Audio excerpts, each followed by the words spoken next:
Hello అండి, నమస్తే. అందరూ బాగున్నారా? నాకేమో టొమాటో పచ్చడి అంటే చాలా ఇష్టం. న్యూజిలాండ్ లో నిల్వ పచ్చడి పెట్టాలంటే ఇక్కడ ఉన్న వెదర్ తో చాలా కష్టం. ఎందుకంటే ఎప్పటికప్పుడే వెదర్ చేంజ్ అయిపోతూ ఉంటుంది. న్యూజిలాండ్ వెదర్ కి నిల్వ పచ్చడికి ఏంటబ్బా లింక్ అనుకుంటున్నారా? పచ్చడి ఒక 1 year పాటు నిల్వ ఉండాలి అంటే దానికి వేరే ప్రాసెస్ ఉంటది. టొమాటోస్ ని బాగా ఊరబెట్టి బయట ఎండలో పెడతారు. 3 to 4 days వరకు ఎండ బాగా తగలాలి. కానీ ఈ న్యూజిలాండ్ లో వెదర్ ఎప్పుడు ఎలా ఉంటుందో చెప్పలేం కదా. ఈ రోజు ఉన్న ఎండ రేపు లేదనుకోండి, ఇంకా పచ్చడికి ఫుల్ స్టాప్ పెట్టేయొచ్చు. అందుకని ఆ ప్రాసెస్ ఫాలో అవ్వకుండా అసలు వెదర్ తోనే సంబంధం లేకుండా ఒక 3 months పాటు నిల్వ ఉండే పచ్చడి మా మదర్ తో చేయించాను. మీకు కూడా టొమాటో పచ్చడి తినాలనిపిస్తే ఈ రకంగా ట్రై చేయండి. ఇప్పుడు ప్రాసెస్ ఏంటో చూద్దాము. ఇందాక వీడియోలో చూపించినట్టు 1 kg టొమాటోస్ తీసుకున్నాను, ఫ్రెష్ టొమాటోస్. అండ్ ఇప్పుడు టొమాటోస్ కాస్ట్ కూడా తక్కువ ఉంది న్యూజిలాండ్ లోని, అందుకే తీసుకున్నాను. కేజీ టొమాటోస్ ని ఇదిగోండి ఈ సైజు ముక్కలు కట్ చేసి ప్లేట్ లో పెట్టాను. ఇంకో పక్కన స్టవ్ మీద ప్యాన్ పెట్టుకుని ఆయిల్ వేసేసి ఈ కట్ చేసిన టొమాటోస్ ని ఈ ఆయిల్ లో వేసి ఫ్రై చేసుకోవాలి.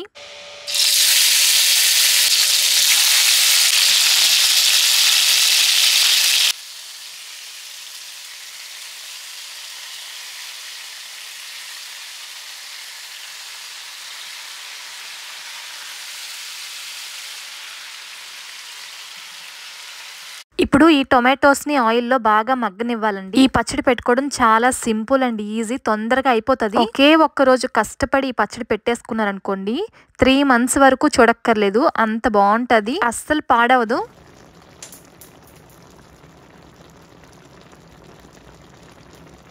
ఈ పచ్చడి చేసేటప్పుడు మనం తీసుకోవాల్సిన జాగ్రత్తలు ఏంటో తెలుసా? మనం ఫస్ట్ ఫ్రెష్ టొమాటోస్ తీసుకోవాలి. కేజీ వరకు తీసుకున్నాను. టొమాటోస్ ఉడికిపోతున్నాయి.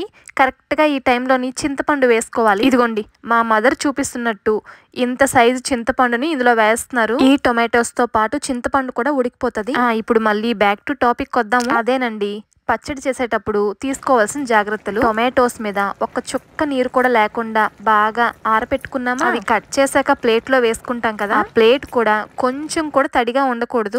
ఇప్పుడు చింతపండు కూడా ఉడికిపోయిందండి. కరెక్ట్ గా ఈ టైంలోని 1 tablespoon పసుపు వేశారు, 3 tablespoon దాకా సాల్ట్ వేశారు. ఈ సాల్ట్ అయితే సరిపోదట, మళ్ళీ లాస్ట్ లో కలుపుతారట. ఉప్పు పసుపు వేసాక ఈ నీరంతా ఇంకిపోయేంత వరకు కుక్ చేసుకోవడమేనండి. తొందరగా అయిపోవాలని బాగా హైలో పెట్టి కుక్ చేసాం అనుకోండి, ఈ టొమాటోస్ కి పచ్చిదనం పోదు, అలానే అడుగు అంటుకుంటుంది, మాడిపోతుంది. సో నిదానంగా ఓపిక్గా మీడియం ఫ్లేమ్ లోనే పెట్టి కుక్ చేసుకోవాలి. మా చిన్నప్పుడు మా నాన్నమ్మ గారు కానీ మా అమ్మమ్మ గారు కానీ 10-15 kgs దాకా పచ్చడి పెట్టేవారు. ఫ్యామిలీస్ అందరికి 2 kgs చొప్పున ఇచ్చేవారు. ఇప్పుడైతే చాలా మంది పికిల్ బిజినెస్ స్టార్ట్ చేస్తారు కాబట్టి కావాల్సిన వాళ్ళందరూ హ్యాపీగా ఆర్డర్ చేసేసుకుంటున్నారు కదా. నాన్ వెజ్ లో కూడా ఎన్ని రకాల పికిల్స్ వచ్చాయో. ఈ టొమాటో పచ్చడి ఫస్ట్ టైం నా చిన్నప్పుడు తిన్నాను కాబట్టి నాకు ఇప్పటికీ చాలా చాలా ఇష్టం. మా ఇంట్లో మా చిన్నప్పుడు చేసే టొమాటో పచ్చడి చాలా టేస్టీగా ఉండేదండి. అంత టేస్టీగా కాకపోయినా దానికి ఎంతో కొంత మ్యాచ్ అయ్యేటట్టు ఇప్పటికీ కూడా మేము టొమాటో పచ్చడిని ఇంట్లోనే ప్రిపేర్ చేసుకుంటాము. ఇదిగోండి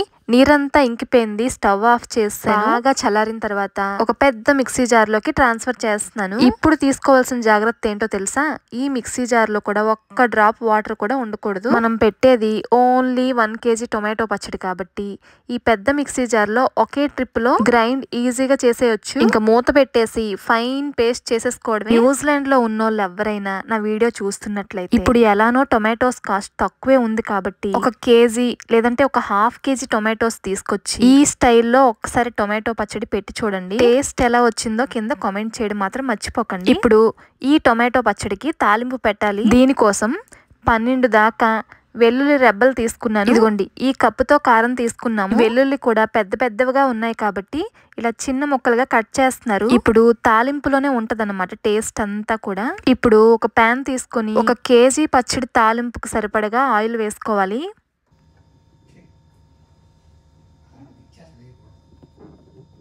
చూడండి ఎంత ఆయిల్ పట్టిందనమాట. ఇప్పుడు ఈ ఆయిల్ బాగా వేడెక్కిన తర్వాత తాలింపు పెట్టుకోవడం స్టార్ట్ చేయాలి. ముందుగా 2-3 tablespoon దాకా శనగపప్పు, ఇవి కొంచెం వేగిన తర్వాత 2 tablespoon దాకా ఆవాలు. మా అమ్మగారు అంచనా ప్రకారం వేస్తున్నారు, అలవాటు కాబట్టి నేను ఎజ్యూమ్ చేసుకొని మీకు మెజర్మెంట్స్ చెప్తున్నాను. తర్వాత 1 tablespoon దాకా జీలకర్ర యాడ్ చేయాలి. ఇప్పుడు మనం కట్ చేసి పెట్టుకున్న వెల్లుల్లిపాయలు ఇందులో వేసారు. కొంచెం వేగిన తర్వాత కరివేపాకు కూడా వేసారు. కరివేపాకు మాత్రం అస్సలు మిస్ చేయొద్దు, టేస్ట్ చాలా బాగుంటది. ఇప్పుడు ఇందులోని టొమాటో పచ్చడి తీసుకొచ్చి వేసేయడమే. టైం టేకింగ్ ప్రాసెస్ కానీ ఒకసారి ట్రై చేసి చూడండి. ఎంత టైం టైం తీసుకున్నా పర్లేదని మళ్ళీ మళ్ళీ చేసుకుంటారు. పెద్దవాళ్ళు చేస్తే పర్ఫెక్ట్ గా చేస్తారు కాబట్టి ఈ పచ్చడిని మా అమ్మగారు చేసేటప్పుడు వీడియో తీసి మీకు చూపిస్తున్నాను. ఇప్పుడు ఈ పచ్చడిని ఆయిల్లో బాగా కుక్ చేయాలి. ఎంతవరకు అంటే ఈ టొమాటోస్ లో పచ్చిదనం పోయేంత వరకు కుక్ చేసుకోవాలి. ఇదిగోండి 2 టేబుల్ స్పూన్ల మెంతు పొడి, 2 టేబుల్ స్పూన్ల ఆవాల పొడి, ఈ 2 కలిపి ఇందులో వేస్తున్నాను. ఈ పచ్చడికి ఇంకా టేస్ట్ వస్తుంది అనమాట. ఇది వేసి బాగా కలిపేశాక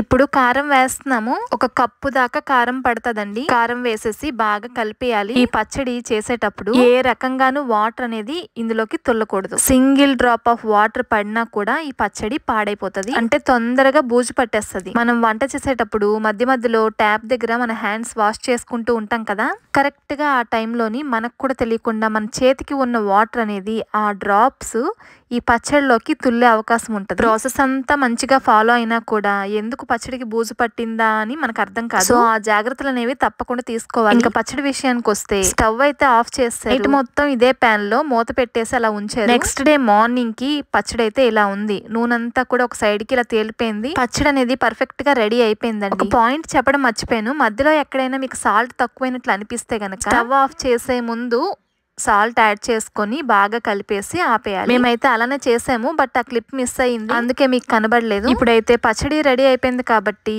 దీన్ని తీసుకొని ఒక కంటైనర్ లో వేస్తున్నారు. ఈ ప్రాసెస్ లో గనక టొమాటో నిలవ పచ్చడి చేశారంటే కనీసం 3 months బూజు ఎక్కకుండా పాడవ్వకుండా మంచిగా టేస్టీగా అలానే ఉంటది. ఇదిగోండి ఈ కంటైనర్ లో కూడా ఎక్కడ కూడా ఒక చిన్న డ్రాప్ వాటర్ కూడా ఉండకూడదు. నేనైతే ముందు రోజే క్లీన్ చేసేసి ఎండలో పెట్టి బాగా ఎండ పెట్టాను. ఈ పచ్చడి చాలా టేస్టీగా కుదిరిందండి. మేమైతే ఆల్రెడీ టేస్ట్ చేసాము. మీరు కూడా తప్పకుండా ఒకసారి ఇలా ట్రై చేసి ఎలా వచ్చిందో కామెంట్ చేయండి. అలానే మీకు ఇష్టమైన పికిల్ ఏంటో కామెంట్ చేయండి. నెక్స్ట్ వీడియోలోని ఆ పికిల్ ట్రై చేస్తాను. అలానే మీరు మన ఛానల్ని ఫస్ట్ టైం చూస్తున్నట్లయితే తప్పకుండా సబ్స్క్రైబ్ చేసుకొని ఈ వీడియోని లైక్ చేయండి. న్యూజిలాండ్లో ఉన్న మరిన్ని ఇంట్రెస్టింగ్ వీడియోస్, మంచి మంచి కంటెంట్ మీ ముందుకు తీసుకొస్తాను. మన ఛానల్ని సపోర్ట్ చేయండి.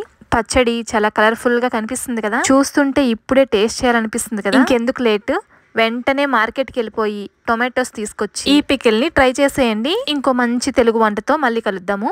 ఉంటాను.